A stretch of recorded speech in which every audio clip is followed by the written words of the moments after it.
तो सर ये माना जाए कि अगर किसी का शनि खराब है, या बोलते हैं कि शनि की साढ़े साती है, ठैया है, तो किसी का अगर शनि खराब है तो उसके घर की कौन सी दिशा खराब होगी? ऐसे नहीं होता सर। दिशा और ग्रह का तो संबंध है, आप कह रहे हैं। संबंध है। हम्म।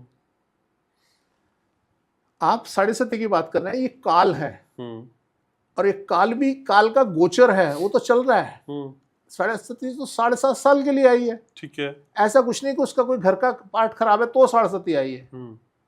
या साढ़े सती आई है तो घर का कोई पार्ट खराब हो जाएगा, ऐसा कुछ नहीं है। घर वैसे ही रहेगा। अगर आपका घर ठीक है तो आपके साढ़े सती 10% से 15% तक आपके ऊपर असर करेगी। आपका घर खराब है तो 200% भी कर सकती है, 1000% भी कर सकती है। अच्छा। तो कुछ भी हो सकता है। तो इसलिए जो प्लैनेटरी पोजीशन है, अगर इनके प्रभाव को हमें मिनिमाइज करना है, बैड इफेक्ट्स को मिनिमाइज करना है, हाँ। तो आपका घर, आपका वास्तु ठीक होना लाजमी है। सिर्फ मिनिमाइज कर सकते हैं, खत्म नहीं कर सकते? आप उसे खत्म ही समझेंगे सर।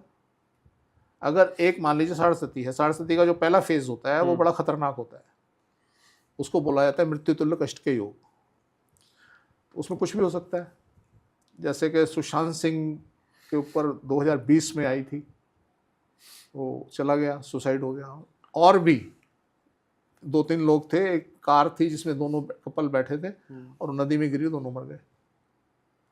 या तो आदमी ऐसे टाइम पे जब फर्स्ट फेज होता है उसके साथ ऐसी घटनाएं घटती हैं, या तो किसी का मर्डर कर देगा और ताउम्र के लिए जेल में चला जाएगा, या उसका कोई मर्डर कर देगा, या कुछ भी।